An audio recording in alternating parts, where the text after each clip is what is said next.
I love cooking, but I hate wasting time in the kitchen when I could be lounging on the sofa, reading a book. That's why I've compiled a list of time-saving techniques that will make cooking fast, efficient, and enjoyable. And leave me with more time to read fantasy books.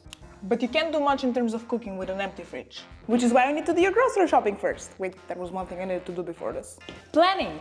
Don't ever step foot in a grocery store without a plan. First, make a list of everything you eat on a weekly basis. Second, check what you already have at home. Third, organize your list by shop and category. There's no need to run laps from one side of the store to the other. Leave the cardio for the gym. Okay, let's get shopping.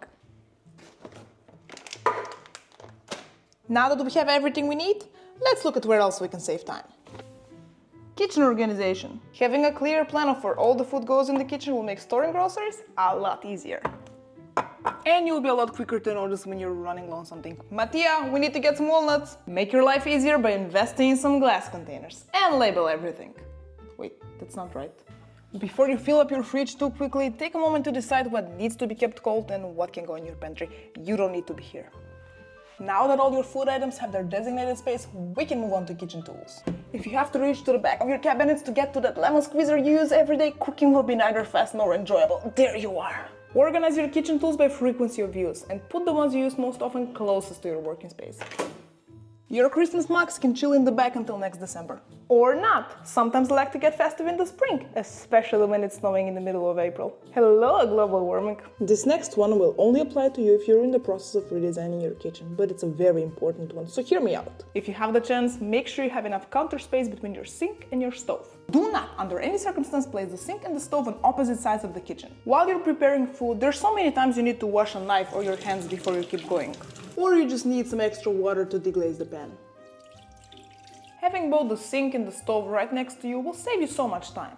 Another layout design to consider if you're redesigning your kitchen is adding this sliding spice cabinet right next to your stove. Your food will never be bland again.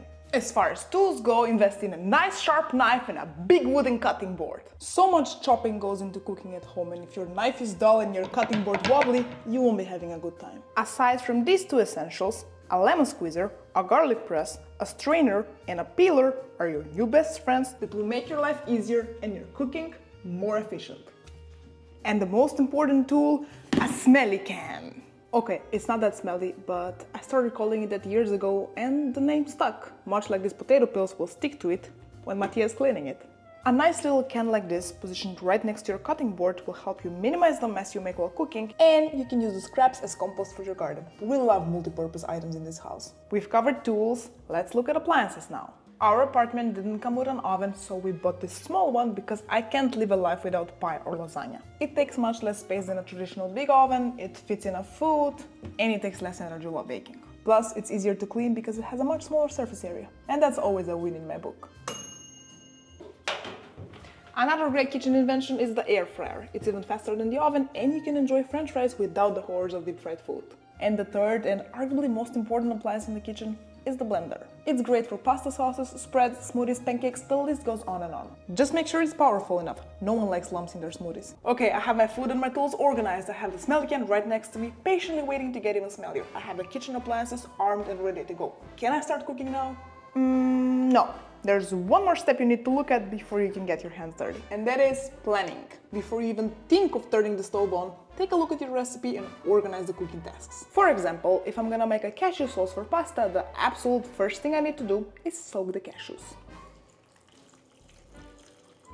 Now, I'm not suggesting you make an Excel spreadsheet to plan your cooking, but taking the time to think about how much time individual tasks take will make the cooking process run a lot smoother. Anything that needs to boil, like pasta, grains or legumes, goes first, especially because it doesn't require much preparation. Then, if you're gonna be roasting vegetables, prepare those first and pop them in the oven, because then they'll basically cook themselves. For me, what takes the most devotion is cooking stuff in a pan, whether that's a tofu scramble or a chickpea curry, so I will only start with that after I've set everything else in motion. And with the potatoes in the oven, the cashews soaking and the pasta cooking, I can sit down and relax with a cup of tea. It's like I'm not even doing any of the work. Almost.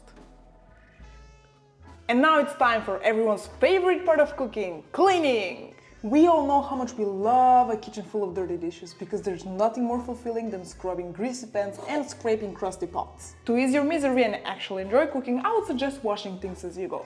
especially smaller things like the spoon you use to scoop peanut butter or the fork you use to check how cooked your potatoes are. These little things gather quickly and make a big, ugly mess. Whenever you have a bit of a break in between cooking, wash a few things and get them out of your way.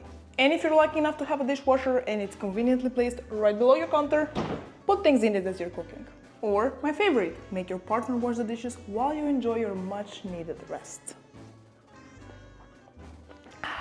And with all of that combined, you'll be faster in the kitchen and you'll get to enjoy healthy, home-cooked meals without wanting to pull your hair out. A lot of people prefer not to cook at home and rely on takeout because they're convinced that cooking takes too much time, which can be true, but not if you have a solid plan and follow everything you've learned today. And if you watched up to here, make sure to hit that like button and subscribe to the channel for more life improvement videos. Thank you for hanging out with me today. I will see you in the next one. Cheers!